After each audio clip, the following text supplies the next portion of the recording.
Okay, I've measured some cold herbal tea that I had in the refrigerator since yesterday, so that it's a nice red color.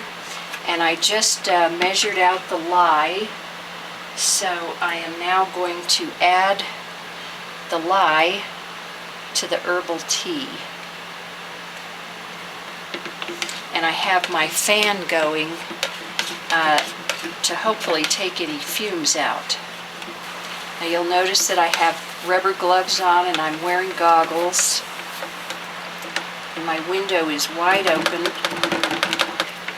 So I'm going to continue to stir this until I'm sure it's dissolved.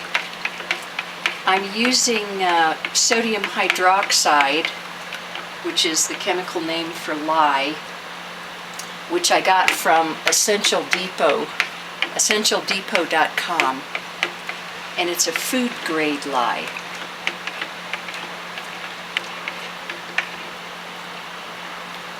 Now I'm going to go ahead and measure the temperature of this.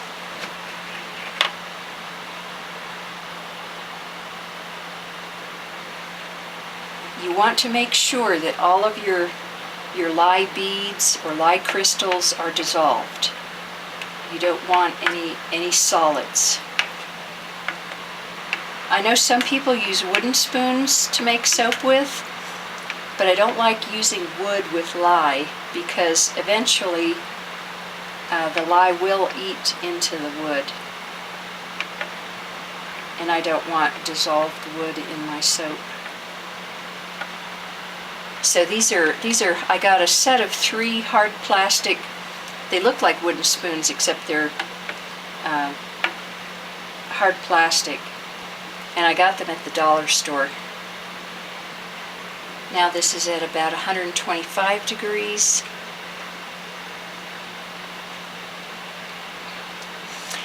I have my oils in the crock pot. I melted those first. I put coconut oil and shea butter in the crock pot on warm so those would melt, and once they melted I added my liquid oils, olive oil and some sweet almond oil,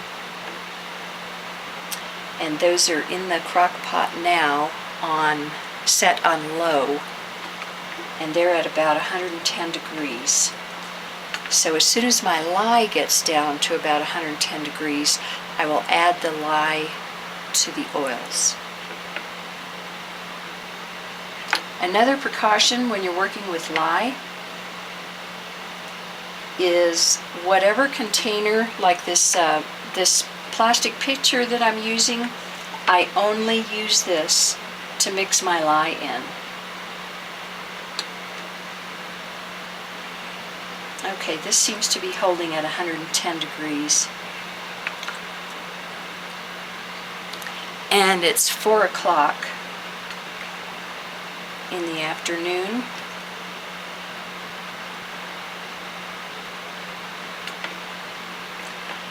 So I'm going to check the temperature of my oils. My oil is about 140 degrees, so I have turned it off so it'll cool down a bit. I want the oil and the lye at about the same temperature.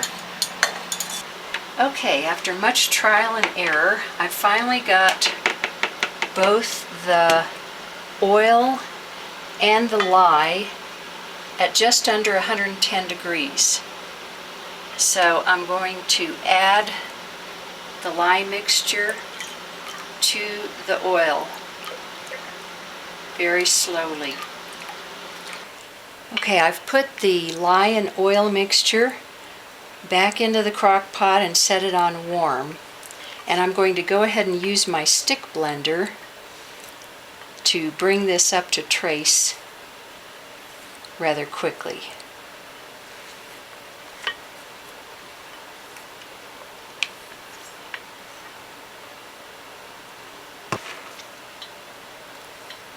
Now I'm gonna put this in sideways and try not to get any bubbles.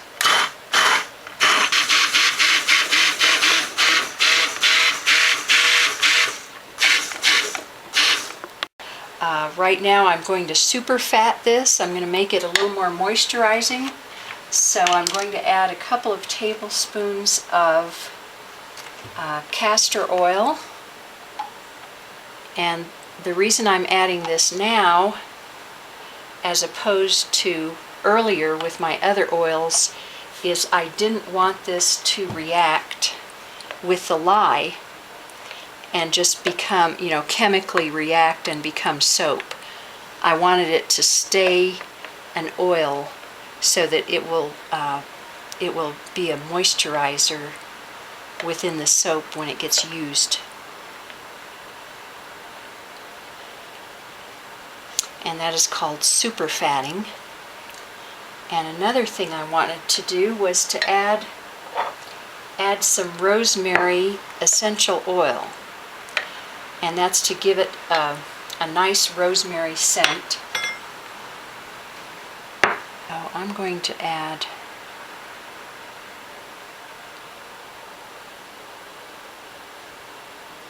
one tablespoon.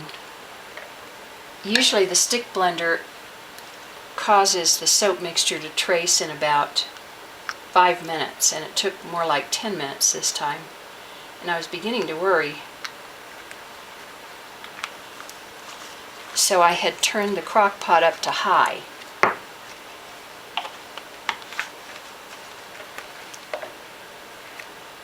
To try and make it trace more quickly. Okay, so the castor oil